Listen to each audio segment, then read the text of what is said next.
Situé entre Huisseau-sur-Mauve et Chaingy, aux confins de la Beauce et du Val-de-Loire, le château de Montpipeau, qu'habite le souvenir de François Villon et qui fut le siège de la plus célèbre et importante seigneurie de l'Orléanais sous l'Ancien Régime, appartenait, dans les dernières années du règne de Louis XV, à François-Camille de Polignac, brigadier aux armées du roi.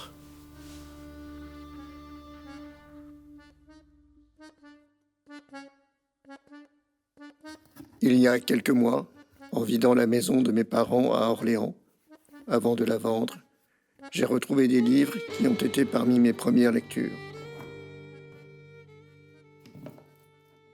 J'ai ressenti une étrange mélancolie à relire ce conte, Le violoneux du diable, qui se déroule à quelques kilomètres de chez moi et qui m'avait à la fois fasciné et terrifié quand j'étais enfant. Le marquis de Poligny organisait fréquemment de somptueuses fêtes dans son château de Montpipeau. Mais cette année, il ne trouvait rien d'original à offrir à ses convives. Un jour, en passant près du hameau de Goumastre, il entendit une musique enchanteresse qui captiva son attention. Cela venait à quelques pas d'une misérable masure. Il entra dans la bicoque et vit, assis sur un tabouret boiteux, accoudé à une table de bois vermoulu, un petit bonhomme ratatiné, ridé comme une pomme d'octobre, un incroyable visage d'ermite hirsute et famélique, où vivaient deux yeux ardents, hallucinés. Une carcasse si frêle qu'on eût dit qu'un souffle pouvait la mettre à bas, et où seule vibrait passionnément la main qui tenait l'archet de son violon. Quand il s'aperçut de la présence de son seigneur, l'homme cessa de jouer.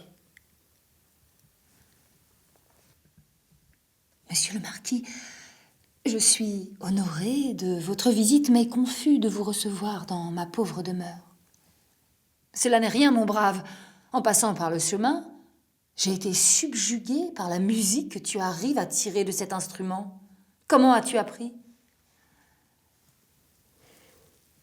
Il y a quelques années, j'ai recueilli un ménétrier errant qui, avant de mourir, m'a montré comment jouer du violon et m'a légué son instrument.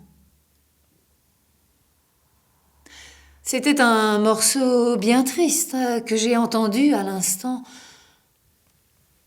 C'est que, monsieur le marquis, je pensais justement à ce musicien et je ne pouvais m'empêcher de regretter les moments heureux que nous avions passés ensemble. Mais est-ce que tu connais des morceaux à danser ? Bien sûr. Souvent, j'anime des bals à Chaingy et je dois dire que j'ai un joli succès. Alors voilà ce que je te propose. La semaine prochaine, je donne une réception, une petite fête à mon château et je voudrais que tu fasses danser mes invités. Monsieur le marquis, ce n'est pas possible. Je ne me suis jamais produit dans la haute société, on se moquerait. Ne t'inquiète donc pas, tu seras applaudi au contraire. Et puis, tu seras grassement payé pour cette soirée. Le marquis se leva et s'en alla. Je suis à Chaingy, au lieu dit Gouma, là où, dans le conte, habite le violoneux. Et cette bicoque en ruine aurait pu être sa demeure. J'essaye d'imaginer sa vie, faite de misère et de privation.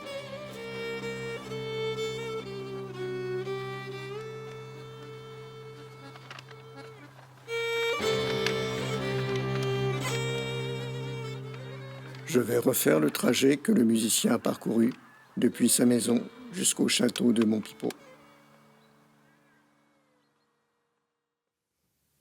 Il y a foule ce soir-là, dans les salons du château de Montpipeau. Toute la noblesse d'Orléans a été conviée dans ses plus beaux habits. Quand ses invités eurent bu et mangé abondamment, le marquis demanda le silence. Puis, désignant le violonneux assis à côté de lui. « Mes chers amis, ce soir, je vous ai réservé une surprise. Voici un extraordinaire musicien qui va vous faire danser avec tout l'entrain dont il est capable. Bourré, gavotte, menuet, sarabande. »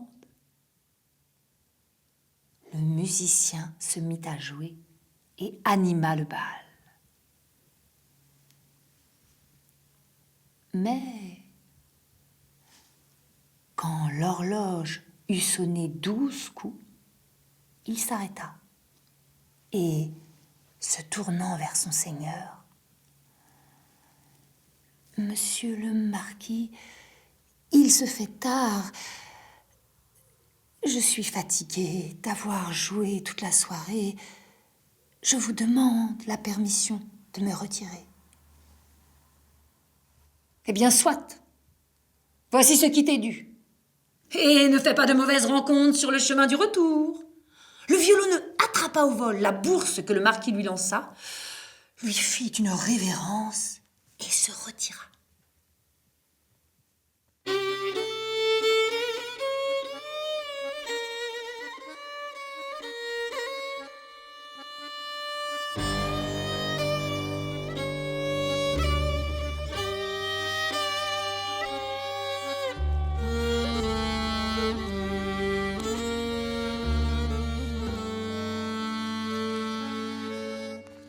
Du château, il ne reste plus que les tours de Favéan, vestiges du mur d'enceinte. Il y a quelques années, le lieu est devenu une salle pour mariage, mais ravalé et ripolliné à neuf, il dégage quand même une atmosphère lugubre, sinistre. Né en 1718, sous Louis XV, le marquis de Polignac est mort en 1102. Il a donc survécu à la Révolution. Mais peut-être son fantôme ont-ils encore les ruines de Montpipeau. Un bois imposant sépare Montpipeau de Chaingy. Le fagoteur qui connaissait l'endroit passa par les taillis au plus épais. Il marchait vite, ayant hâte de rentrer chez lui. Tout d'abord, il ne remarqua rien d'anormal.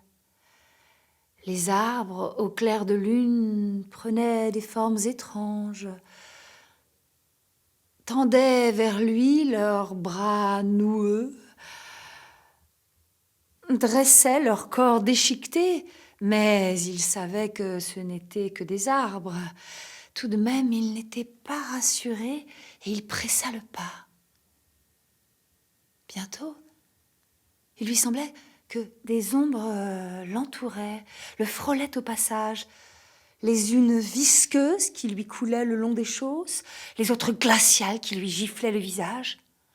Des chouettes ou des chats-huants saletés bougonna-t-il entre ses dents pour se donner du cran. C'était devenu autre chose que des frôlements. C'était plus vif, plus violent. Par moments, le bonhomme en était bousculé. Il ne reconnaissait plus son chemin. Il lui semblait que les ombres l'entraînaient vers leur sillage et il en venait de partout, encore et encore. Les unes rampaient contre lui, les autres bondissaient, couraient. D'autres, lourdes et lentes, le poussaient devant elle. D'autres le happaient comme des harpons ou voletaient au-dessus de sa tête. Soudain, il déboucha dans une clairière qu'il n'avait jamais vue. À peine venait-il d'y pénétrer qu'un immense flamboiement éclata de toutes parts. L'homme ferma les yeux, terrifié.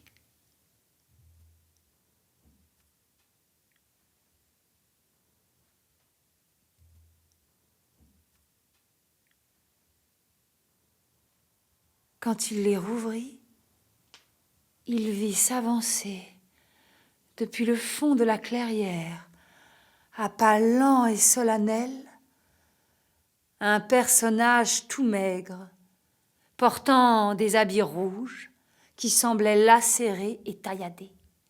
Celui-ci s'arrêta et, se retournant, fit un large geste. La clairière s'emplit en un clin d'œil d'une foule grouillante et bavarde, parmi laquelle le violonneux reconnut des voisins, des amis, des invités du château mêlés à 1000 monstres noirs ou rouges au visage hideux. D'un nouveau geste, le personnage rouge imposa le silence. La foule obéissante se tut et se rangea en 2 rangs de part et d'autre de la clairière. La double file allait à l'infini, jusqu'au-delà de l'horizon où elle semblait se perdre dans un poudroiement écarlate. L'inconnu, alors, se tourna vers le violonneux. « Joue. » Incapable de dire un mot, le pauvre homme, en guise de refus, secoua la tête. « Joue. Je n'ai pas l'habitude de répéter mes ordres. Tu m'as volé mon bal ce soir à mon pipeau. Il faut réparer cela sur le champ, sinon ma vengeance sera terrible. » Et d'un geste brusque, il arracha le violon que le fagoteur portait accroché à son dos et le lui tendit. Le bonhomme prit l'archet d'une main, le violon de l'autre, et avant même qu'il eût pu s'exécuter, l'archet avait commencé à courir seul sur les cordes. Alors se déchaîna une véritable sarabande de l'enfer, venue des bourgs et des régions avoisinantes, toute une foule où se mêlaient prud'hommes et filles de ferme, gentilshommes et vachères, belles dames et sorciers, diablotins et filles de la forêt, vira, tourna, sauta, trépigna à une cadence diabolique. La fête fantastique dura jusqu'à l'aube. Puis, sur ordre du grand seigneur, qui était le maître de cérémonie, la foule se dispersa et le musicien rentra chez lui.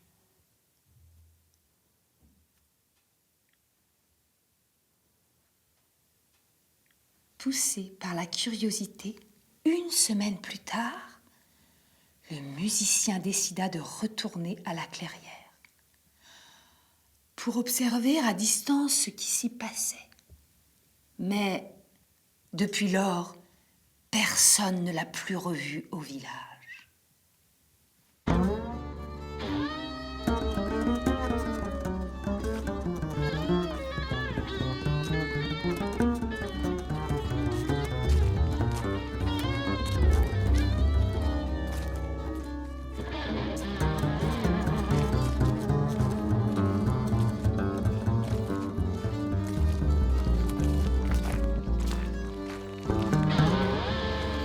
Le bois de Bussy est un vestige de l'antique forêt des Loges, la forêt de mon enfance. Je n'ai pas trouvé la clairière aux sorciers, là où le violonneux a rencontré le diable. Elle n'a sans doute jamais existé que dans l'imagination des paysans du coin. Mais j'ai bien failli me perdre avant la tombée de la nuit, et qui sait si on n'y fait pas encore aujourd'hui de funestes rencontres. Les contes et la forêt, le souvenir des promenades avec mon père quand j'étais enfant, continuent à voyager dans ma mémoire et me remplissent de nostalgie.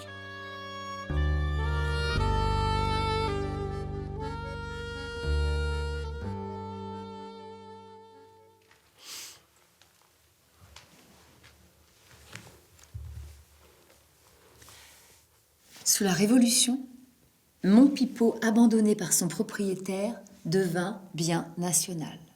Le château et ses dépendances furent adjugés à un entrepreneur qui les démolit pour en tirer profit. Les ponts-levis furent enlevés, les escaliers de pierre brisés, la toiture jetée à bas et les statues de marbre vendues. Tout s'écroula. Montpipeau avait vécu. Les ruines se couvrirent de ronces et bientôt les décombres disparurent. Dans la forêt, la clairière des sorciers demeura maudite. L'herbe, qui avait été foulée par Satan, empoisonnait les animaux qui la mangeaient. Rien ne voulut plus pousser là où les démons avaient dansé. les bûcherons attardés font encore un long détour pour ne pas la traverser la nuit. Et personne à Shinji ne t'indiquera où elle se trouve.